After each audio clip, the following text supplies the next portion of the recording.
Bonjour à tous, à l'affiche la Corvette Grand Sport en piste, les 90 ans du Grand Prix d'Allemagne et les préparatifs d'un saut spectaculaire au-dessus d'une ville fantôme. Avant cela, montez le son, la nouvelle Alpine donne de la voix.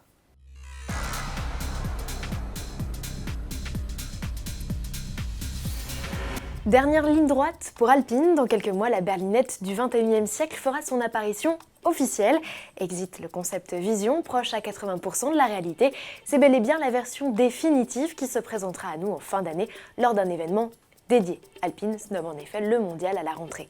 En guise d'amuse-bouche, le constructeur vient de publier une vidéo, ou plutôt une bande-son, la première où le bolide donne librement de la voix.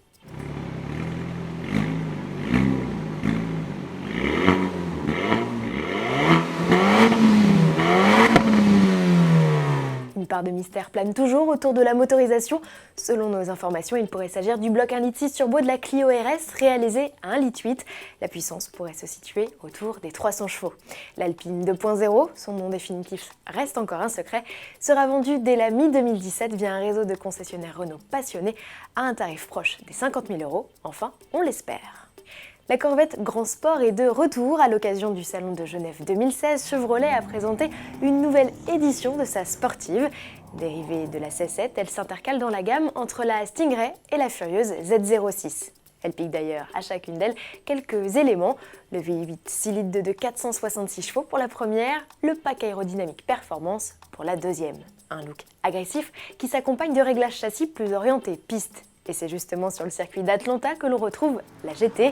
Elle s'y dégourdit les soupapes en compagnie d'Oliver Gavin, 5 fois vainqueur des 24 heures du Mans en GT, et de journalistes américains. Et pour cause, son lancement aux États-Unis est prévu dans les tout prochains jours. Pour l'Europe, il faudra patienter jusqu'en septembre. Selon nos calculs, la mise de départ pour le coupé devrait se situer autour des 96 000 €, comptez environ 100 000 € pour le cabriolet. Que les amateurs du modèle se manifestent, le réseau de concessionnaires en France s'est réduit comme peau de chagrin depuis que Chevrolet a déserté le continent européen.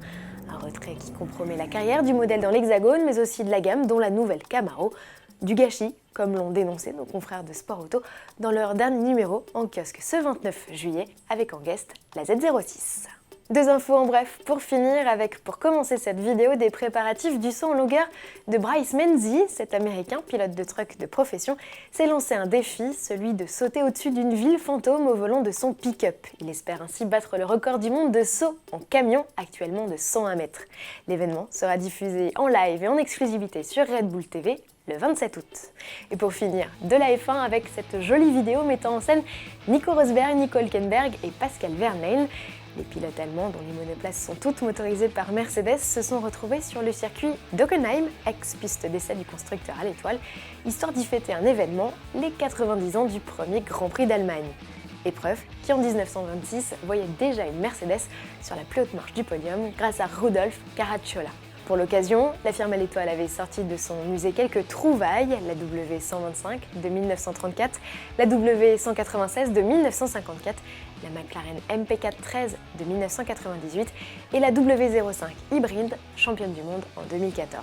N'oubliez pas, le Grand Prix d'Allemagne à Hockenheim, c'est ce 31 juillet. À demain.